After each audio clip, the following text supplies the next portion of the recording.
Kasih karunia dan damai sejahtera dari Allah Bapa kita dan dari anaknya Tuhan Yesus Kristus menyertai kamu sekalian. Amin.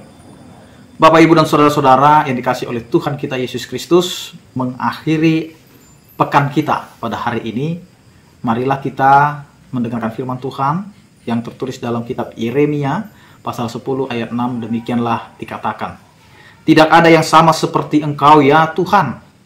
Engkau besar dan namamu besar oleh keperkasaan." Demikian firman Tuhan. Bapak, Ibu, dan saudara-saudara yang dikasihi oleh Tuhan kita Yesus Kristus, nama yang besar itu berasal dari cara dan karya yang telah kita tunjukkan. Demikian Allah. Allah itu adalah Allah yang besar, Allah yang perkasa, karena Allah membuktikan dengan karya yang telah Ia kerjakan di dalam kehidupan ciptaannya. Dia menciptakan seluruh bumi, Dia menciptakan manusia dan segala isinya bumi ini, menunjukkan keperkasaan Allah, menunjukkan bahwa Allah itu adalah Allah yang begitu besar, yang mampu memberikan kepada kita kehidupan. Karena itu kita mau menyatakan dalam iman kita, di dalam setiap perjalanan hidup kita, di dalam setiap perjalanan iman kita, kita mau menyaksikan begitu besarnya kasih setia Allah yang selalu ada untuk kehidupan kita. Siapa yang percaya akan diberikan kepadanya sukacita, akan diberikan kepadanya pengharapan, akan diberikan kepadanya yang di luar daripada pikiran.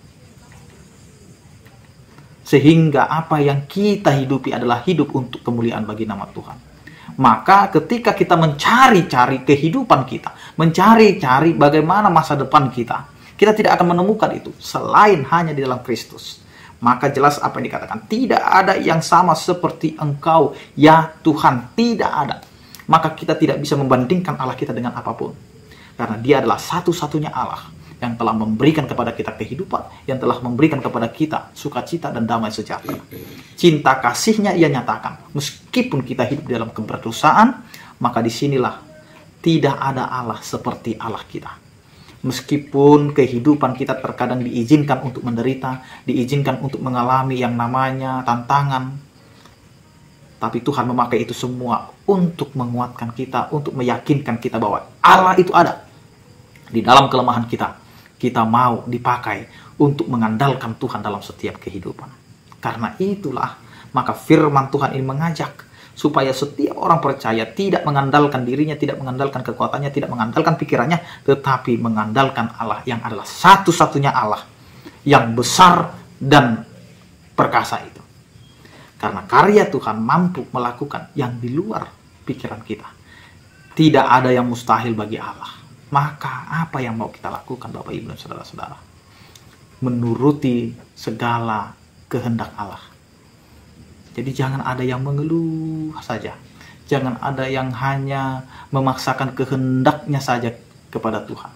Maka apapun yang kita minta kepada Tuhan, maka yang perlu kita nyatakan adalah, biarlah kehendak Allah. Itulah yang terjadi dalam kehidupan kita. Meskipun banyak tantangan, meskipun banyak kesedihan, meskipun banyak kesakitan yang harus kita hadapi, tetapi ingat, Tuhan kita adalah Tuhan Allah yang selalu setia menyertai kehidupan kita. Maka Dialah Allah, satu-satunya Allah yang begitu mencintai kita, yang rela mengorbankan anaknya yang tunggal untuk keselamatan kehidupan kita. Allah yang besar itu, Allah yang perkasa itu, tetap menunjukkan cinta kasih-Nya kepada kita. Amin. Kita berdoa. Terima kasih Tuhan atas cinta kasih-Mu yang selalu menyertai kehidupan kami. Engkau memberkati kami, Engkau menyertai kehidupan kami. Engkau tidak meninggalkan kami meskipun kami hidup di dalam keberdosaan. Terima kasih Tuhan atas penyertaan kasih setia-Mu. Berkatilah kehidupan kami dan sertailah kami di dalam menjalaninya, sehingga kami dapat menghidupi semuanya itu sesuai dengan kehendak-Mu. Berkatilah ya Tuhan setiap orang percaya. Yang sakit Engkau berikan kesembuhan, yang berduka Engkau berikan penghiburan, yang bergumul Engkau berikan penyertaan. Anugerah Tuhan kita Yesus Kristus, kasih setia daripada Allah Bapa dan persekutuan Roh Kudus itulah yang menyertai kamu sekalian. Amin. Selamat beraktivitas, tetap menjaga kesehatan. Salam sehat dari kami, Tuhan Yesus memberkati. Horas.